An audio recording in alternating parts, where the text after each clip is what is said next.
میں چند منٹوں میں کچھ حضرت خواجہ نظام الدین اولیاء محبوب الہی کی زندگی کے اوپر روشنی ڈالنا چاہوں گا۔ بہت سے لوگ درگاہ شریف کے حاضر باش ہیں، اس میں سے بہت بڑی تعداد ایسی ہے جو حضرت محبوب الہی سے عقیدت بھی رکھتی ہے، محبت بھی رکھتی ہے، حاضری برابر دیتے رہتے ہیں، مگر حضرت محبوب الہی کی زندگی کے بارے میں، ان کے دور کے بارے میں زیادہ ان کو معلومات نہیں ہے۔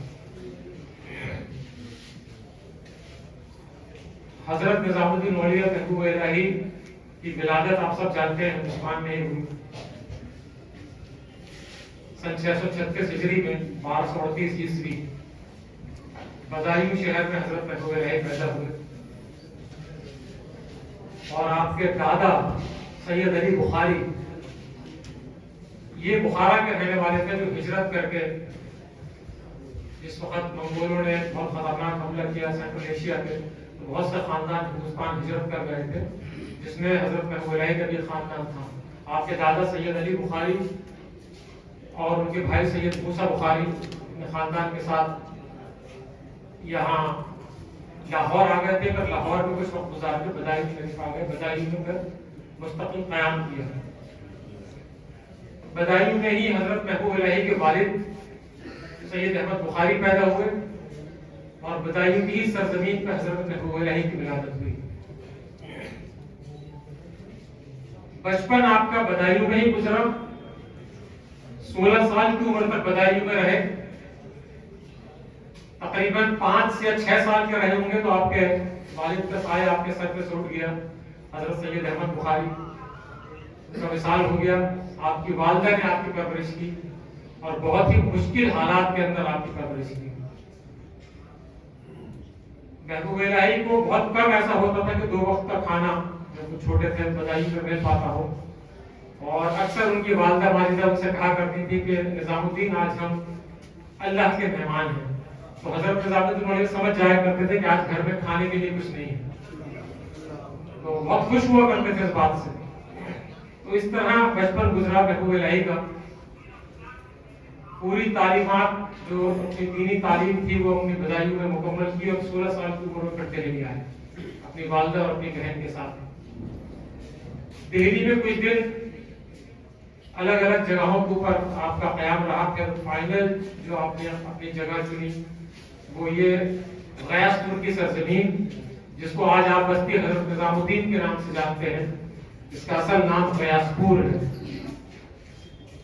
ہمایوں کے مقبرے کے پیچھے آج بھی حضرت محبوب الہی کی خانقاہ موجود ہے، جہاں حضرت نظام الدین اولیاء نے ایک گاؤں تھا اس زمانے میں، وہاں بیان کیا۔ کچھ گھاس پھوس کے چھپر تھے گاؤں میں، کچھ جھوپڑیاں تھیں جہاں لوگ رہا کرتے تھے، وہیں محبوب الہی نے رہنا شروع کیا۔ اور اس کے بعد 20 سال کی عمر میں حضرت محبوب الہی اجودھن کے لیے روانہ ہوئے۔ اجودھن جو لاہور کے پاس پاک پٹن جو ہے آج کا موجودہ پاک پٹن، حضرت بابا فرید مسعود گنج شکر رحمۃ اللہ علیہ کے مرید ہوئے۔ حضرت محبوب الہی کی پیدائش کا دن تو تاریخ میں ملتا ہے، اور تاریخ بھی ملتی ہے، 27 صفر مہینہ بھی ملتا ہے، مگر سال کون سا تھا وہ تاریخ میں درج نہیں ہے۔ اس کا اندازہ اس بات سے لگایا جاتا ہے کہ محبوب الہی نے جب خود ذکر کیا اس بات کا کہ جس وقت میں اجودھن کے لیے روانہ ہوا، کتابوں میں درج ہے آپ کا قول، اور بابا فرید رحمۃ اللہ علیہ کا مرید ہوا، تو اس وقت میری عمر 20 سال کی تھی، اور میری روانگی کی تاریخ 15 رجب سن 655 ہجری تھی۔ تو یہ جو محبوب الہی کا قول ہے، اس سے سال کا پتہ لگتا ہے کہ محبوب الہی کا جو پیدائش کا سال ہے وہ 636 ہجری رہا، انگریزی تاریخ انگریزی سال کے حساب سے 1238 عیسوی۔ بابا فرید رحمۃ اللہ علیہ سے خلافت لے کے حضرت محبوب الہی واپس دہلی آئے، اور بابا فرید رحمۃ اللہ علیہ نے حکم دیا کہ نظام الدین واپس دہلی میں جاؤ اور غیاث پور میں قیام کرو۔ واپس محبوب الہی دہلی آئے، واپس آپ نے بہت سی ہدایتیں دی تھیں، جس میں خاص ہدایت یہ بھی تھی کہ مولانا نظام، حضرت محبوب الہی کو مولانا نظام کہا کرتے تھے، مولانا نظام کبھی کسی سے کچھ مانگ نہ کرو۔ حضرت نظام الدین اولیاء محبوب الہی کے یہاں خانقاہ میں واپس آ گئے، اس وقت تو خانقاہ نہیں بنی تھی، تو کچھ لوگ نذرانہ دیا کرتے تھے، تو محبوب الہی منع کر دیا کرتے تھے کہ میرے پیر نے منع کیا ہے، تو کچھ وقت ایسا گزر کہ خانقاہ میں حضرت محبوب علیہ جہاں رہا کرتے تھے وہاں فاقے پڑھنے لگے. کچھ مرید جو حضرت محبوب علیہ کے ہو گئے تھے ان کے گھروں میں فاقے پڑھتے تھے, بہت غریب تھے. تو کسی نے بابا صاحب کو اس کی خبر دی کہ حضرت نظام الدین اولیا کے خانقاہ میں فاقے پڑھتے ہیں. حضرت بابا فرید نے کہا میں نے تو اس کو دلی کی ولایت دے کے بھیجا ہے, اس کے خانقاہ میں فاقے کیسے پڑھ سکتے ہیں. شخص نے عرض کیا کہ وہ یہ کہتے ہیں کہ میرے پیر نے نذرانہ لینے سے منع کیا ہے. تو حضرت بابا فرید نے کہا کہ اس سے جا کے کہو کہ میں نے مانگنے کے لیے منع کیا تھا, کوئی خود دے تو لے لیا کرے. جس وقت حضرت محبوب علیہ کے پاس یہ حکم آیا, اس کے بعد حضرت محبوب علیہ نے نذرانہ لینا شروع کیا. اور نذرانہ کو اس طرح سے لیا کرتے تھے کہ ایک وقت ایسا بھی آیا محبوب علیہ کا کہ لوگ تھال لے کے کھڑے ہو جایا کرتے تھے سونے چاندی کو سکے, سونے اور چاندی کے سکوں کے, اور محبوب علیہ ایک مٹھی اٹھا لیا کرتے تھے اور کہتے تھے کہ میں تیرا دل رکھنے کے لیے لے رہا ہوں, اس فقیر کو اس کی حاجت نہیں ہے. تو وقت گزرتا رہا, خانقاہ میں حضرت محبوب علیہ چاہتے نہیں تھے کہ ان کی کوئی پکی خانقاہ بنے, مگر جب مریدوں نے ضد کری کہ خانقاہ بننی چاہیے تو حضرت محبوب علیہ نے اجازت دی. تو ایک بڑی خانقاہ تعمیر ہوئی. جب نذرانہ بڑھنے لگا تو حضرت محبوب علیہ نے یہ کہنا شروع کیا کہ پھر جتنا دن بھر میں نذرانہ جمع ہو جائے کرے وہ اگلے دن لنگر پہ خرچ کر دیا کرو. اور لنگر خانے میں جہاں نذرانہ جمع ہوتا ہے جس جگہ, محبوب علیہ کا یہ حکم تھا کہ وہاں جھاڑو دے دیا کرو, کوئی روپیہ بچنے نہ پائے. آج جو آیا وہ آنے والے کل پر پورا خرچ کر دو. کچھ مریدوں نے کہا کہ حضرت کچھ برے وقت کے لیے بھی رکھ لینا چاہیے. تو محبوب علیہ نے فرمایا کہ تم کو اللہ پہ اتنا یقین نہیں کہ کل وہ تم کو کھانے کو دے گا. اللہ کی وہ ذات جو سمندر کے اندر مچھلیوں کو کھانا پہنچا دیتی ہے, جو ریگستان کے اندر کیڑے مکوڑوں کو کھانا پہنچا دیتی ہے, کیا وہ تم کو کھانے دے گی؟ تم کو یقین نہیں, تمہارا ایمان پختہ نہیں. محبوب علیہ فرمایا تو یہ حکم تھا کہ جو کچھ آئے وہ کل خرچ کرو. تو اتنا لنگر بڑھ گیا, اتنا نذرانہ آنے لگا کہ ایک وقت کے کھانے میں 70 من نمک دیتے ہیں. اس وقت کا من 40 کلو کا نہیں ہوتا تھا, تقریباً 12.5 یا 13 کلو کا ہوتا تھا. اور تاریخ میں اگر آپ 70 من نمک لگائیں گے تو تقریباً 1000 کلو سے زیادہ بیٹھے. اتنا لنگر ہونے لگا, اور لنگر ہوتا تھا ویجیٹیرین. حضرت محبوب علیہ فرماتے تھے کوئی ایسا شخص میری خانقاہ میں نہ آئے جو میرا کھانا دیکھ کے واپس چلا جائے. تو ہر مذہب کا, ہر قوم کا آدمی حضرت محبوب علیہ کے پاس آنے لگا, اور آپ نے سب ہدایت دی تھی کہ جو میری خانقاہ پہ آئے اس سے اس کی ذات, اس کی برادری, اس کا مذہب مت پوچھنا. ہدایت تھی. یہی وجہ تھی کہ حضرت محبوب علیہ کی خانقاہ میں کہاں پر لگا رہتا تھا لوگوں کا کہ ایک ایسا درویش ہے کہ کوئی غریب, کوئی فقیر, کوئی چھوٹی ذات کا, کوئی بڑی ذات کا, کوئی کسی گھر کا کوئی بھی آئے, محبوب علیہ اسے اپنے پاس بٹھاتے ہیں, اس کے حال چال پوچھتے ہیں, اپنے پاس بٹھا کے دسترخوان پہ کھانا کھلایا کرتے ہیں. اس میں ایسا میسج دیا یہ حضرت محبوب علیہ کے اس عمل نے کہ ہزاروں اور لاکھوں کی تعداد میں لوگ ہندوستان کے کونے کونے سے محبوب علیہ کے خانقاہ میں آنے لگے.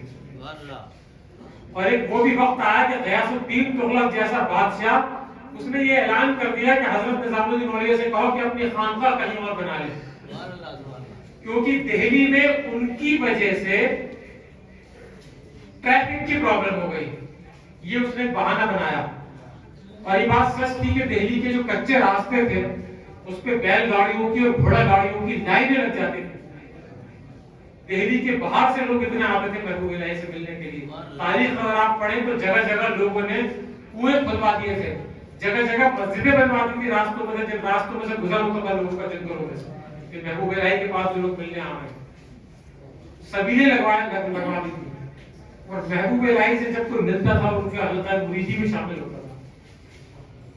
دیکھیے پیر کیسا ہوتا ہے. محبوب علیہ ہاتھ میں ہاتھ لے کے وعدہ لیا کرتے تھے, اور وہ وعدہ ایسا ہوتا تھا کہ کسی بھی طرح کا, چاہے کوئی چور ہو, چاہے کوئی برا کام کرنے والا ہو, حضرت محبوب علیہ سے ایک بار وعدہ کر لیا تو پھر اس وعدے سے پیچھے نہیں ہٹتا. بہت مشہور واقعہ جو بڑے مستند کتابوں میں درج ہے کہ ایک ایسا شخص جو چوری کیا کرتا تھا, اس کا پیشہ ہی چوری کرنا تھا, وہ حضرت محبوب علیہ کی خانقاہ میں آ کے آپ کا مرید ہو گیا. تو محبوب الہی نے ہاتھ پہ ہاتھ رکھ کے جب وعدہ لیا، وعدہ کر لیا اس نے کہ کوئی برا کام نہیں کروں گا، واپس گیا، کچھ دن گزرے تو اس کے گھر پہ فاقے پڑنے لگے، اس نے کہا میری بیوی میرے بچے ہیں، میں ان کو کھلاؤں گا کیا؟ تو اس کے ذہن میں خیال آیا کہ چلو اپنے پیر سے وعدہ تو کر لیا، تو ایک آخری بار چوری کر لیتا ہوں، اس کے بعد میں کبھی چوری نہیں کروں گا، کہیں سے مجھ کو اچھا اتنا پیسہ مل جائے۔ تو اس نے یہ سوچ کے رات کو اس خیال سے نکلا چوری کرنے، اور چوری اس نے کر لی علاؤالدین خلجی کے محل میں، اس وقت کا بادشاہ، اور وہ اچھا مال لے کے اپنے گھر میں آ گیا، مگر جب گھر میں آ گیا تو نیند نہ آئی، ایک دن گزرا، پریشان ہو گیا، صبح ہو گئی، اور اس دل میں یہ خیال آیا کہ میں اپنے پیر سے جب ملوں گا تو پوچھیں گے تو میں کیا جواب دوں گا، ان سے نظریں کیسے ملاؤں گا۔ وہ پریشان ہوتا رہا سارا دن اپنی بیوی سے ذکر کیا، اور آخر میں سوچا کہ میں اگلے دن رات کو پھر جاؤں گا، یہ پیسہ واپس رکھ کے آ جاؤں، میں اپنے پیر سے جھوٹ نہیں بول سکتا۔ محبوب الہی کے اس خوف سے، اس ڈر سے، اس شرم سے واپس گیا، اور وہ پیسہ وہاں رکھا، جب پیسہ رکھ کے واپس آ رہا تھا تو سپاہیوں نے پکڑ لیا کہ تو اندر کیسے داخل ہو گئے۔ تو اس نے بہت کہا کہ میں چوری تو کر چکا تھا، آج میں پیسہ واپس رکھنے کے لیے آیا تھا، کسی نے یقین نہیں کیا کہ کوئی ایسا چور بھی ہوتا ہے پھر چوری کر کے چلا جائے پھر پیسہ واپس رکھنے آئے۔ علاؤالدین خلجی کے سامنے پیش کیا، اس نے گہار لگائی تو رونے لگا، اور اس نے کہا بادشاہ میں واقعی میں چوری کر کے تمہارے دربار سے، تمہارے محل سے چلا گیا تھا، مگر میں واپس ہی پیسہ رکھنے آیا تھا، انہوں نے مجھے پکڑ لیا آپ کے سپاہیوں نے۔ علاؤالدین خلجی نے کہا میں تیری اس بات پہ یقین کیسے کروں؟ تاریخ میں کوئی ایسا واقعہ نہیں ملتا کہ چور چوری کر کے واپس پیسہ رکھنے کے لیے اسی جگہ آ جائے۔ اس نے کہا میں حضرت محبوب الہی کا مرید ہو گیا ہوں، جس وقت میں ان کے حلقہ غلامی میں شامل ہوا تو میں نے ان کے ہاتھ پہ ہاتھ رکھ کے یہ وعدہ کیا تھا میں کبھی چوری نہیں کروں، مگر میری مجبوری نے مجھ سے چوری کرائی، مگر میرے دل پہ ایک بے چینی تاری ہو گئی تھی کہ میں اپنے پیر و مرشد سے کیسے نظریں ملاؤں گا، میں یہ سوچ کے یہ پیسہ واپس رکھنے کے لیے آیا۔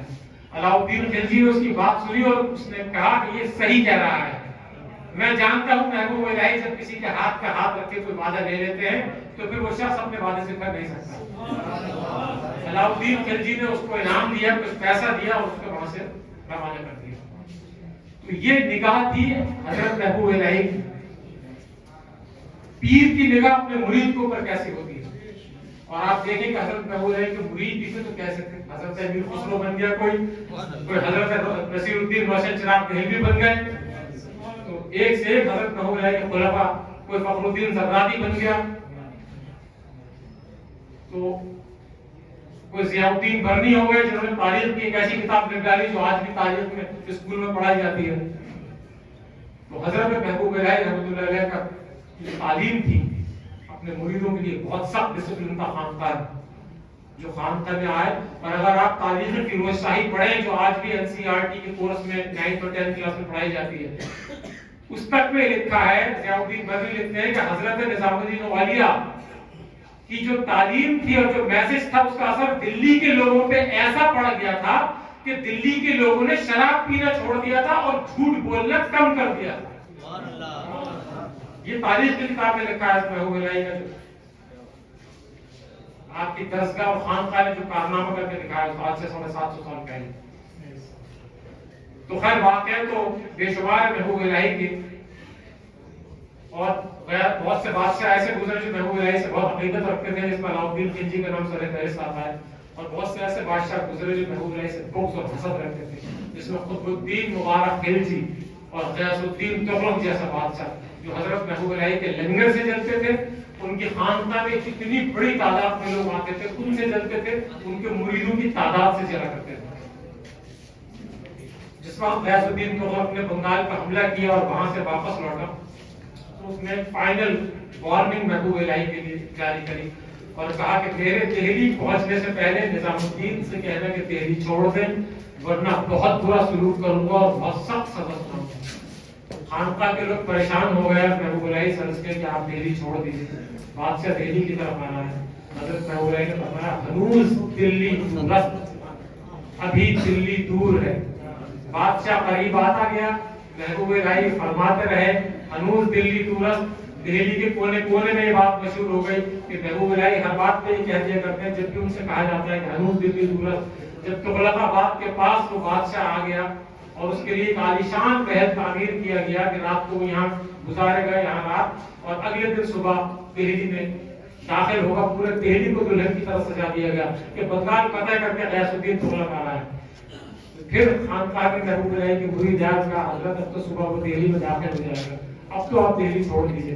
تو محبوب الہی نے فرمایا کہ تم بادشاہوں کے حکم سے اتنا پریشان ہو جاتے ہو، اور یہ فقیر تو اللہ کے حکم کا انتظار کرتا ہے.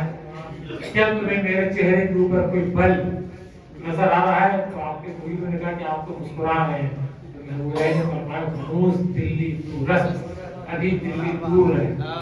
جس محل میں وہ بادشاہ رکا تھا، آپ نے تاریخ اگر پڑھی ہو تو اس محل کی چھت ٹوٹ کے رات کو اسی کے اوپر گر پڑی، اور اسی ملبے کے نیچے دب کے وہ بادشاہ مر گیا، اس کو دہلی آنا نصیب نہیں ہوا. یہ بزرگان دین کی زبان کی تاثیر تھی کہ جو کہہ دیا اللہ نے وہ دعا اسی وقت قبول کی. خیر، آپ اس کورس میں آپ تمام لوگ تشریف لائے ہیں. جب بھی محبوب الہی کی آستانے پہ حاضر ہوں تو ضرور کچھ نہ کچھ ایسی کتابیں لکھے جائیں جس میں حضرت محبوب الہی کی تاریخ موجود ہو، ان کے واقعات موجود ہوں، تو آپ کو پتہ چلے گا کہ اصل پیغام کیا تھا محبوب الہی کا. تب آپ کو معلوم ہوگا کہ محبوب الہی نے آپ کے لیے کیا میسج اور کیا پیغام چھوڑا ہے. آپ سب لوگوں کو ایک بار پھر سے اس کی بہت بہت مبارکباد. السلام علیکم. یہ تھی درگاہ حضرت مقدم مولانا رحمۃ اللہ علیہ کے نائب سجادہ نشین جناب سید فرید احمد رضوی جو بھی محبوب الہی حضرت مقدم مولانا رحمۃ اللہ علیہ کی حیات و خدمات کے حوالے سے اپنے خیالات کا اظہار کر رہے تھے.